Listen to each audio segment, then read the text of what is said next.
Welcome to the Live Free, Love Life podcast, where we discuss how to create more freedom so we can love our lives no matter what we're going through.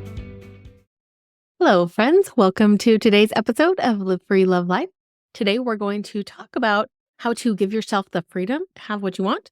And we're going to do that by training your brain to focus on what you want.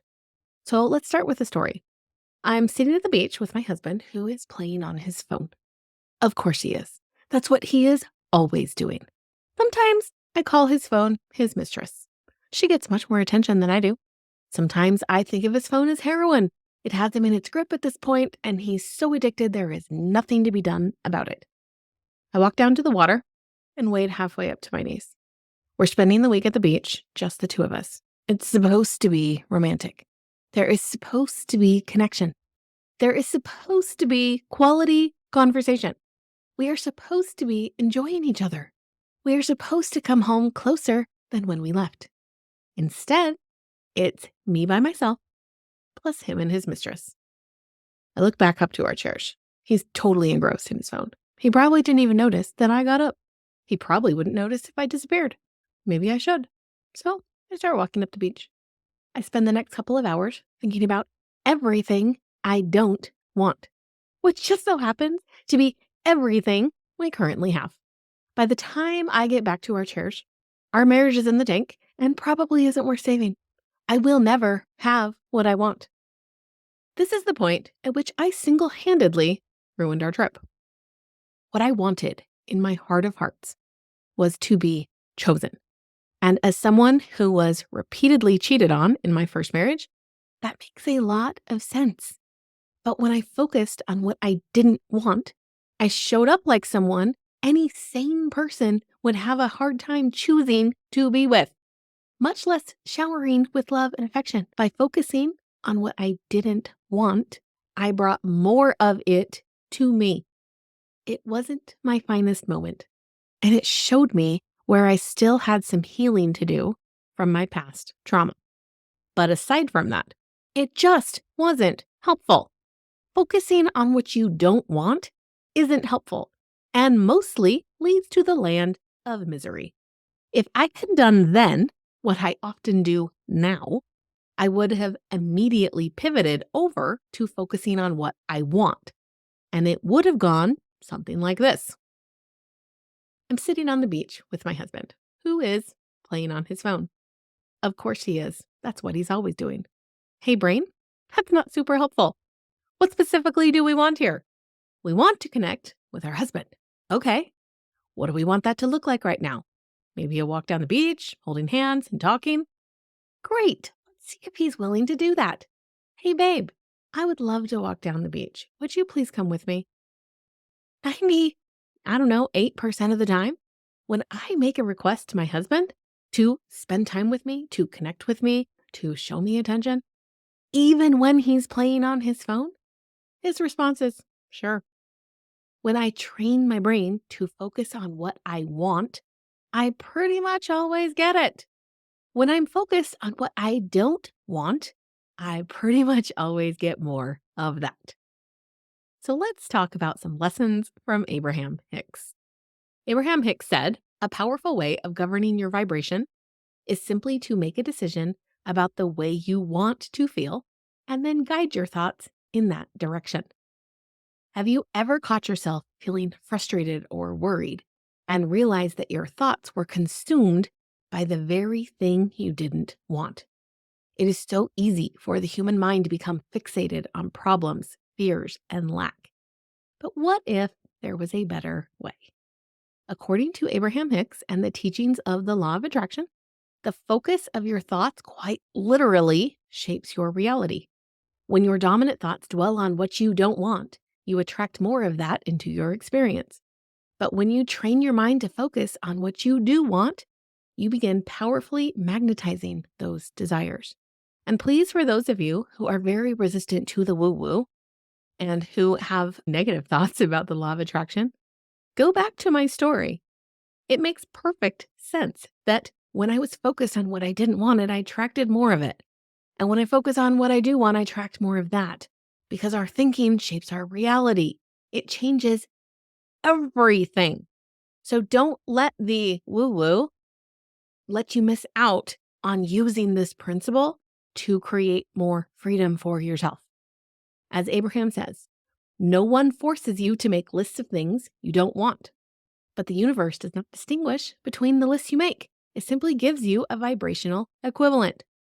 Complaining about the heavy traffic you don't want, you're creating more of that through your attention. Worrying about lack of money, you keep yourself in that reality. When you focus on lack, you attract lack. When you focus on abundance, you attract abundance. By consciously shifting your mind to what you do want, you eliminate resistance and begin manifesting your deepest desires. The wonderful thing about the law of attraction is that the universe is fundamentally biased toward your benefit.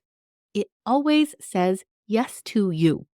It gives you the essence of what you focus on, good or bad. That means using this principle is not about struggling against some outside force, but aligning yourself with the infinite stream of abundance that is always seeking you.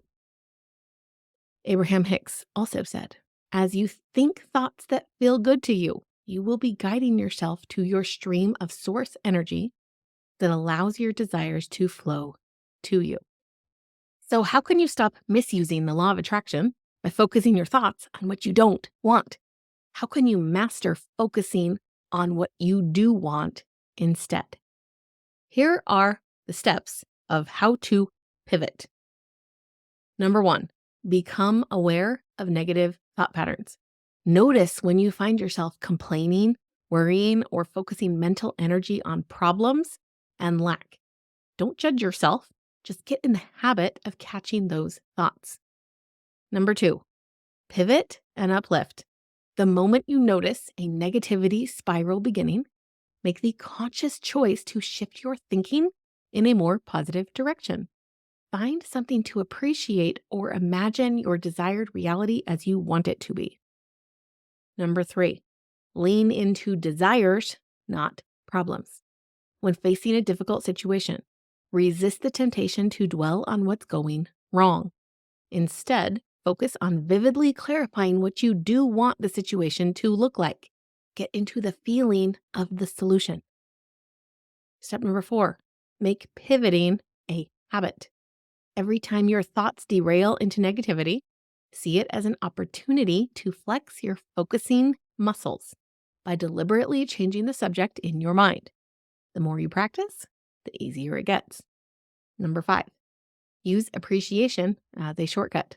One of the fastest ways to uplift your vibration is to go on an appreciation rampage by looking for aspects of your life and experience to feel grateful for. This levels you up rapidly. Number 6, take responsibility. As tempting as it may be to blame circumstances or other people for your negative thoughts, ultimately, you are responsible for your inner state. Don't be a victim of unhappiness. Number 7, keep it general. Don't get too bogged down in the specifics of precise manifestation. Stay focused on the feeling of what you do want, whether it's abundance, harmonious relationships, health, success, etc. Align with the essence. And number 8, monitor your emotions. Your emotions will tell you whether your vibration is attracting or rejecting what you desire. Positive expectation, joy, appreciation, and love mean you're on the right track. Anger, worry, hopelessness, any other negative emotions like that mean you are pushing away your desires. Adjust accordingly. It takes practice, but with dedication, you can retrain your mind to more naturally rest on the frequency of your dreams rather than your fears. When you make this shift, life takes on a kind of magic. Now, if all of those steps were too much, this is the very simplest way to do it. If you notice you're focusing on something you don't want, just flip it to what you do. It truly is that simple. I've broken it out into many more steps so that you have more information and more things to really practice and look at. But the essence of it is, if you're focusing on what you don't want, just say, wait, I notice I'm focusing on what I don't want. What do I want? And purposely focus your brain there.